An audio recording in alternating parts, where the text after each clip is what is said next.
Bonjour les amis et bienvenue dans cette guidance pour la nouvelle lune. Alors, en effet, le 11 février à 20h08 heure de Paris, nous aurons une nouvelle lune dans le signe du Verseau. Nous allons voir avec l'oracle des chakras quelle énergie principale va nous envoyer cette pleine lune. Et nous avons la carte Action. Alors déjà, je remarque surtout la couleur rouge qui rapporte aux chakras racines, à nos fondements, à ce qui nous rassure. Et puis aussi ce chiffre 3 qui nous parle de créativité.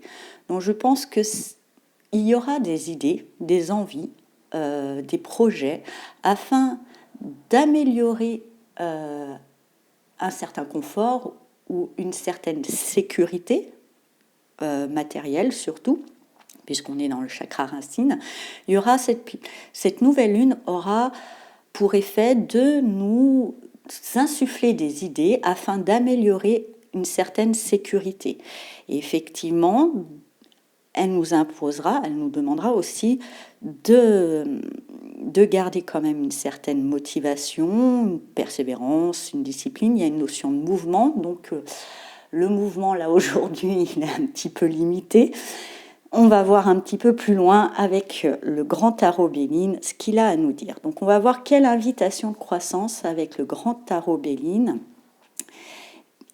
qui nous est envoyé par cette nouvelle lune. Alors nous avons le 2 d'épée. Et ce 2 d'épée nous dit que même si effectivement on a une créativité, on a des envies, on a des projets et on a cette nouvelle lune qui nous invite à être à l'action, il faut quand même mûrir, réfléchir cette action.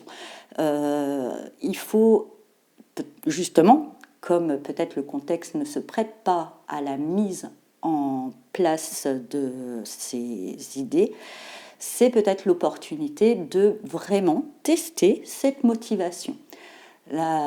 Cette motivation, si elle est vraiment juste, même si le temps ne le permet pas, elle restera. Si toutefois elle part, c'est que peut-être cette motivation n'est pas vraiment juste ou que ce projet n'est pas encore tout à fait juste. Il mérite aussi donc d'être mûri. Avec la notion d'amitié, et aussi là de protection qui est écrit sur cette carte, il y a une invitation de garder ces projets pour soi, de n'en parler qu'à des gens qui nourrissent les mêmes valeurs que nous, de ne pas aller trop pour les protéger cette idée, ne pas trop la divulguer à n'importe qui pourrait les discréditer, qui pourrait saboter notre motivation avec leur opinion sur le sujet qui serait à l'opposé d'une autre.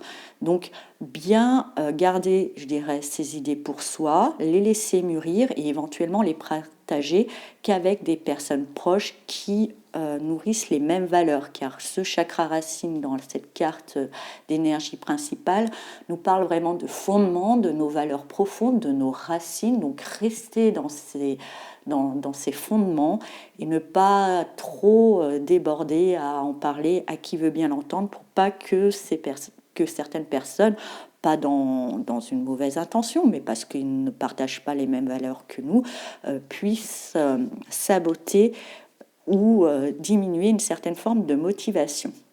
Donc on est invité quand même à mûrir cette décision. Qu'est-ce qui va nous aider, nos atouts dans cette démarche ? On a le jugement. Et le jugement nous parle déjà peut-être de nouvelles, d'inspiration. Il y a peut-être des nouvelles, des choses qui vont réveiller, qui réveillent comme les morts, qui vont réveiller cette créativité, qui vont nous inspirer, qui va aussi nous inspirer certaines prises de conscience, qu'il va falloir laisser mûrir. Et aussi, dans ces atouts, je ressens aussi ce besoin de se renouveler avec cette notion. Voilà, on comprend que notre ancien mode de fonctionnement mérite d'être revu avec cette créativité, tout en conservant, je pense, notre ancrage, notre enracinement, d'être en accord avec nos valeurs profondes. Qu'est-ce qui nous aide moins ? Les forces de résistance, on a le 7 de bâton. Et le 7 de bâton, ce qui nous aide moins dans cette démarche de réflexion, ça sera les épreuves, c'est justement ça, c'est tout ce qui peut nous perturber. Donc, je vous le rappelle, de ne pas forcément parler de ces idées, de ces projets à des personnes qui sont trop éloignées de nous, parce qu'elles pourraient nous déstabiliser. Ce qui nous aide moins, ce qui est à transcender aussi, c'est que malgré les épreuves, il faut garder cet alignement et cette motivation, malgré le contexte qui ne nous aide pas à être quand même dans la créativité et dans l'élaboration de nouveaux projets, garder la motivation, même si la réalisation et qu'on est peut-être très influencé par cette nouvelle lune à passer à l'action, l'action ne sera peut-être pas possible, et donc garder quand même malgré tout notre alignement, ne pas se disperser, à chercher à tout prix à rebondir.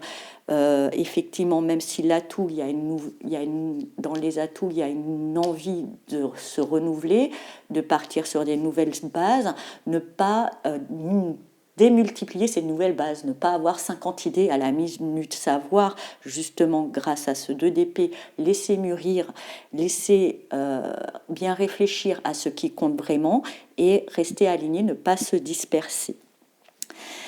Et tout ça va nous mener à la lune. Alors la lune, là on voit déception, effectivement, alors du coup ça ne doit pas être encourageant, je pense que cette déception, c'est pas vraiment une déception, c'est plutôt la frustration que les choses ne peuvent pas se faire tout de suite, qu'on a vraiment envie de passer à l'action, mais que effectivement les choses ne se prêtent pas à la réalisation de nos projets, mais il faut voir là que l'invitation de croissance est aussi de laisser mûrir les choses, même si on a une idée, on va la laisser évoluer, elle ne sera pas peut-être à la fin de cette réflexion exactement la même qu'elle était au début, et c'est peut-être pas plus mal. Ça permettra effectivement aussi de faire un tri, puisque ne pas oublier que les forces de résistance nous éparpillent un peu, donc revenir à une forme d'essentiel. Et je vois que plutôt dans cette conclusion, dans cet aboutissement, cette lune nous parle de cycles, de moments d'attente qu'il faut laisser. La lune, elle grandit, elle a ses cycles. Il y a quelque chose à laisser mûrir, justement, à laisser grandir, à laisser croître, ne pas tout de suite se lancer, laisser bien mûrir les choses pour les faire justement mieux. Alors, vu que là, il y avait quand même une grande phase de créativité avec cette nouvelle lune, j'ai décidé pour le petit message d'utiliser le petit oracle de la création. Et nous avons l'éclaireur, ta curiosité. À pas feutrer, une chose se profile sans que tu puisses l'identifier. Observe-la, ta volonté d'en révéler les secrets porte la promesse de la nouveauté. Donc là, on retrouve encore ce besoin de renouvellement, de trouver des nouvelles idées dans cette créativité, de mettre quelque chose en place de nouveau pour pouvoir asseoir une certaine sécurité. Et en même temps, on nous dit justement d'observer, d'être dans une attente. Ce n'est pas encore bien clair, ce n'est pas encore bien mûri, comme le dit ce 2 d'épée. Donc, observons cette envie, laissons-la grandir comme nous l'invite cette pleine lune, cette carte de la lune.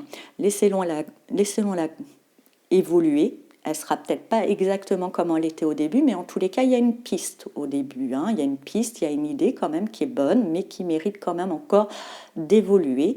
Observons-la, laissons-la grandir et ne nous dispersons pas. Et justement, nous pourrons créer quelque chose de juste et de sérieux pour nous. Voilà les amis, j'espère que cette guidance vous a parlé. Je vous souhaite une très belle nouvelle lune et je vous dis à bientôt. Au revoir.